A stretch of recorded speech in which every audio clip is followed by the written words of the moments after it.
All right, guys, today we got 2013 Nissan Rogue. Client says that the check engine light came on, and when he accelerated, it started flashing, and the thing's just running rough.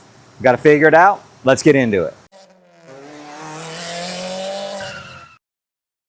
All right, guys, this video is going to be a little different. We lost a file, one of our recording files, off of the scanner when we were going through the beginning part of this diagnostics. We were just showing you some scanner data and stuff. I'll go over it really quick with you because it's not the most important part of the video. The most important part of the video is perfectly fine. You guys are going to see it here in just a second. But let me just go over the beginning stuff. It had a PO300, a PO303, a P117A, which is an air-fuel ratio code. The PO300 we all know is a random cylinder misfire. 303 is a cylinder 3 misfire. We just used the scanner to verify what cylinder it was, using the power balance, shutting the injectors off. So we did that, which led us out here into a different type of testing for, testing for misfire. So that's where we're going to go with this. This thing definitely was sitting there running real rough. So we knew it had a, not a dead hole, but pretty close to a dead hole.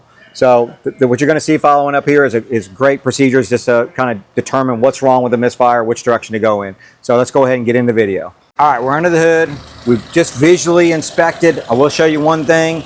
We've got a coolant leak. So I could smell it, and we can see the radiator's leaking right here. So something to make note of, right? We are letting it run. It's okay right now.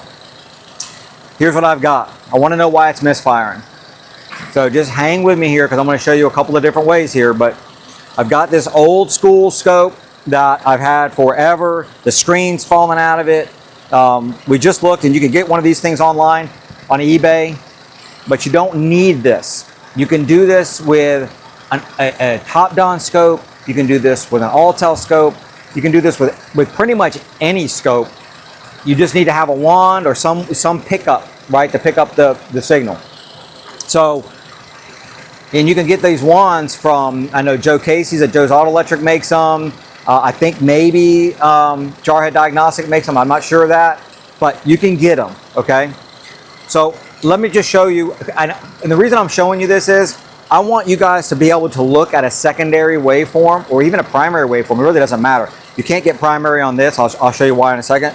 But I want you to be able to look at the ignition waveform and be able to at least help you determine which direction are you going in. Is it something fuel related, a fuel injector, something like that? Or is it ignition related? So that's where we're going, right? And here comes Tink. So you're going to see Tink in the video. Tink is not in uniform. I know that we've been called out before for not being in uniform. Somebody called me out before. Tink is off today. She's just hanging around, just showing us some love. So don't give us any hate on Tink being out of uniform. All right, come on over here. I want to show you guys this. So I'm just going to take the wand and I'm just going to put it here. Now some coils are pretty shielded, right? So you may not get it if you put it on top. You may have to go down to the side of it. I mean, I've seen it bad enough where sometimes you've got to, pop them up, which we really don't want to do that because that can create issues. But on this one, we're going to be okay going right here. But if you're doing like a Mercedes or something like that, you're probably going to have issues getting this to look as good as you want it to. All right, so let's look at this waveform. If we see over here, if we're looking at our amplitude here, we're at 2 volts per division, so 2, 4, 6, 8, call it 10, maybe a little more than that. We're at 1 millisecond per division here, so call that 1, 2, 3. Like kilovolts. Right? This is kilovolts. Okay. Yeah. All right. So that's number 1. And guys, all we're doing right now is we're just trying to find something that looks different, right? So let's go over here to number 2. Looks really the same, doesn't it? Let's go to number 3. Look at number 3. Look at how little, how low the kilovolts is, how short the milliseconds are, right? The firing time is, right? Let's jump over to 4. And 4 is a little more difficult to get to, and you do need to kind of get in the same spot because if you don't get all of them in the same spot, you might get a different pattern. All right. That one's harder to get on. I'm probably not in the same exact spot as I was on the other two, but we can see that it's higher. And see if I can't get down on it so get you guys accurate here. You can see that it's the same as the other ones, right? Okay.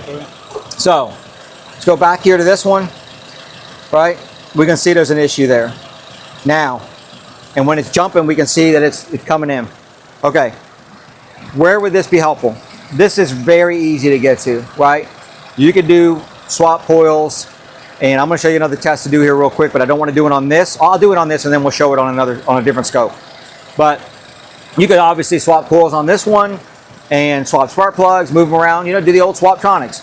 I'm not opposed to that. The problem that you have with that is, what happens when the intake manifold comes over top of them and you can't do that easy, right? You need to know how to do it a different way. So this is going to help you determine, is it a coil or fuel injector or something like that, before you go pulling an intake manifold off. The only thing you got to be able to do is snake the wand in there to get, get a pattern. Okay. All right. I'm going to need another person. Let me get another person. We're going to come right back. I'm going to show you a snap throttle and what this is going to show us on this car. We got Joe in here. He's going to snap the throttle for us. I'm going to show you guys something. So, as our spark is happening inside of our cylinder, the more pressure that we have in our cylinder, right, as we're compressing the gases in the cylinder, it takes more energy to fire the spark across the spark plug. That causes the kilovolts to be higher. So right off the bat, we can see that our kilovolts are lower, right? So what is the first thing we're thinking? Are we thinking low compression, or are we thinking that it maybe isn't firing in the cylinder, right? It could be firing external to the cylinder. So let's show you what it looks like on a good one. I am going to raise the kilovolts here. So now we're at 5 kilovolts per division. 1, 2, 3, so we're about 15. Only because it's going to go way up, right? Go ahead and give it a snap. Oh, you got to catch it. That's one thing about this. You got to give it one more time. You see it jump and then come back down. Do it again. Jump, come back down, right? Now let's go to our number 3. Now again, number 3 is lower to begin with. Go ahead. Go ahead. Very little change at all, right? Let's go ahead and go to back to 2 so we can get a little more on it. Go ahead. You see it's really not changing, right? We're not increasing the kilovolts necessary, right? You're good, Joe. You can shut it off.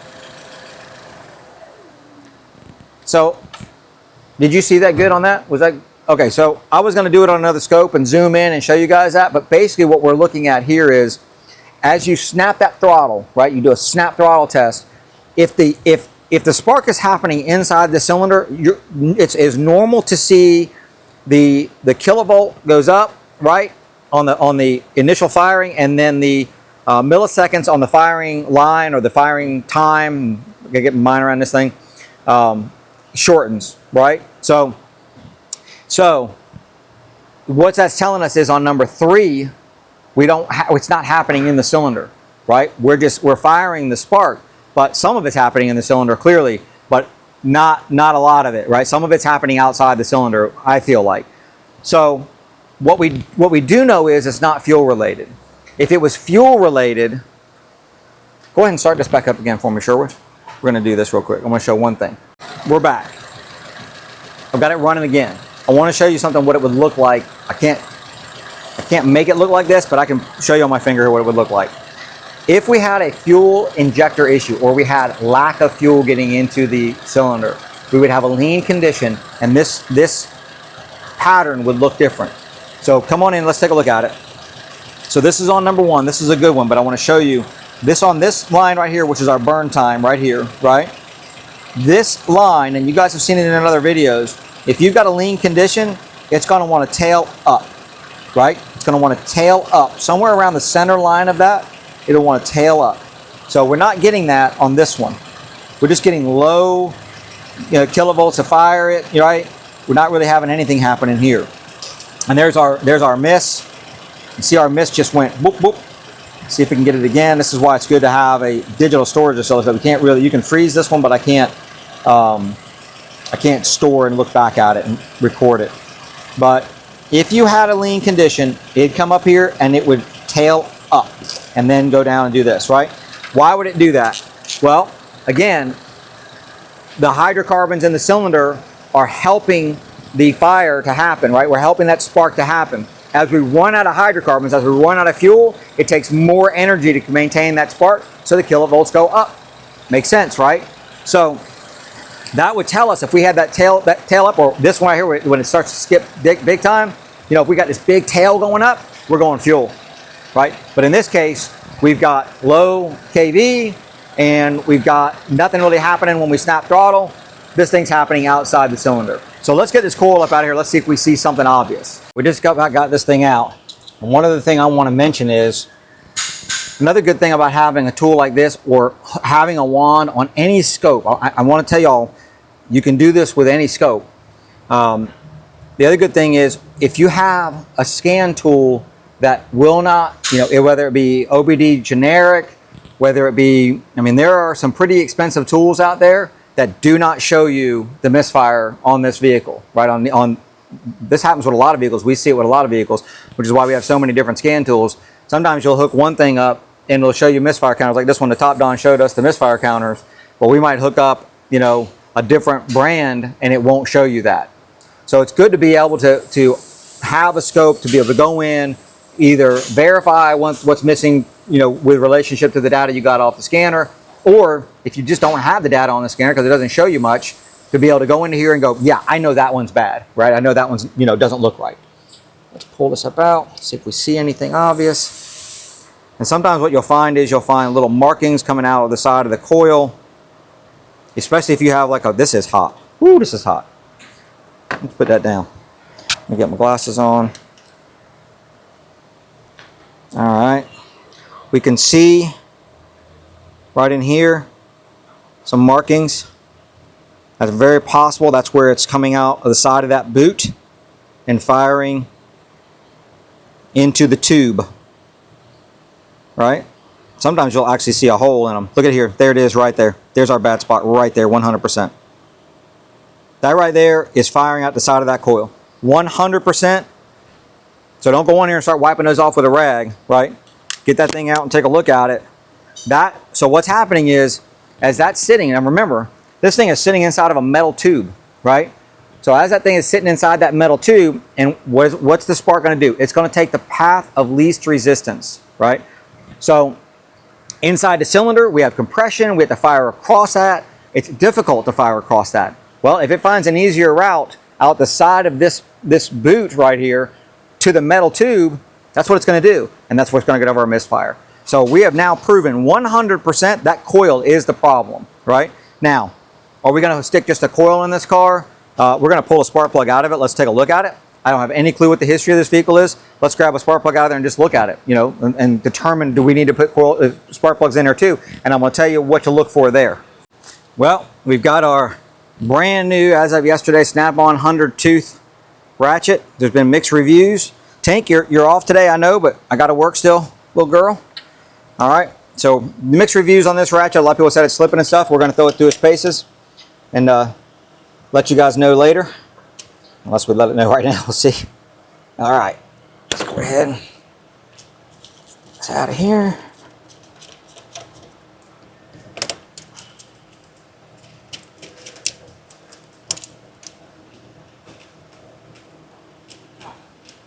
What are we looking for here? Well, we're going to look at, and this thing's going to be hot, so I'm going to grab a rag. We're going to look at the electrode on the spark plug. We're going to look at the porcelain on the spark plug. We're going to look at the wear on it. Because a lot of times what will happen is, again, what's the spark want to do? It wants to take the path of least resistance.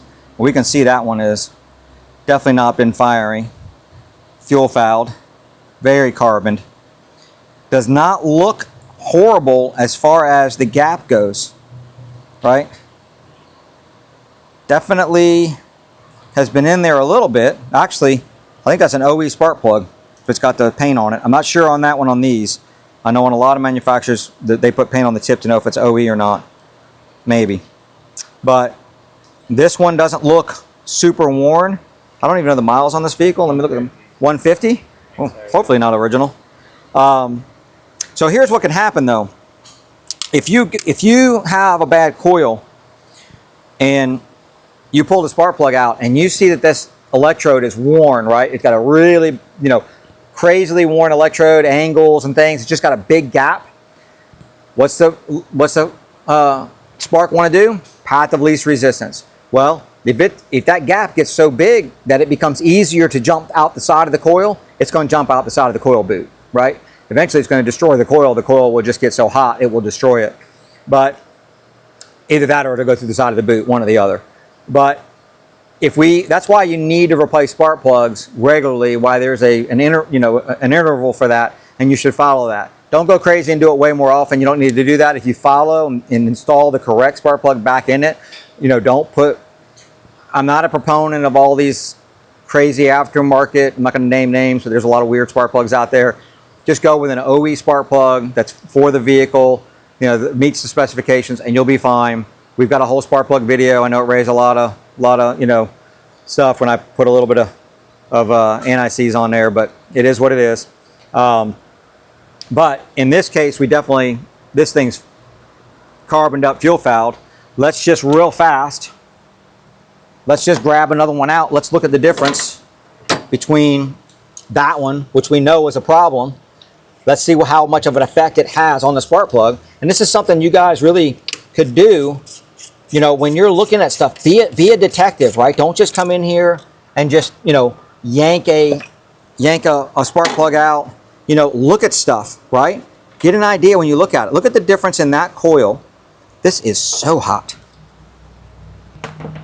Look at the difference in the two coils, right? You see that? Mm-hmm. Look how nice this is. Look how this one is not. Yeah. Right? Right there, right? You can see there's a difference and there's an issue with this one, right? Put that over here. All right, let's pull the spark plug out. And again, look at the spark plug. There was a time way back in the day where looking at spark plugs, of course we did spark plugs a lot back then, but looking at spark plugs was definitely something that we used to do to determine how good the engine was running, right?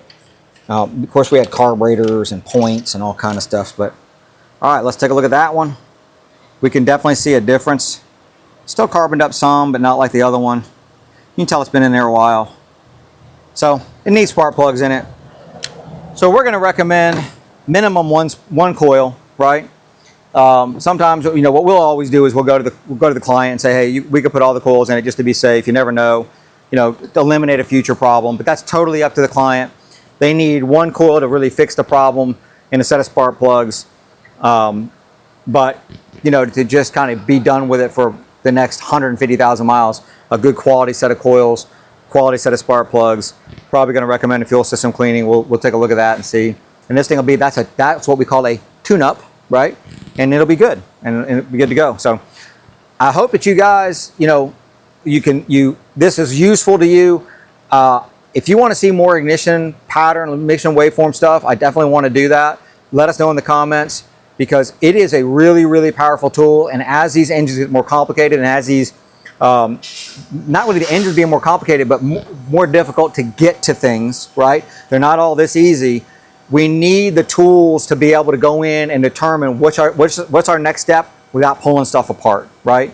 So that's what we're trying to help you with, with looking at ignition pattern. So hope you liked it. If you did, hit that thumbs up, hit that subscribe button, hit that bell notification. Definitely drop us a comment down below. We love reading them. We appreciate you. We'll see you in the next one.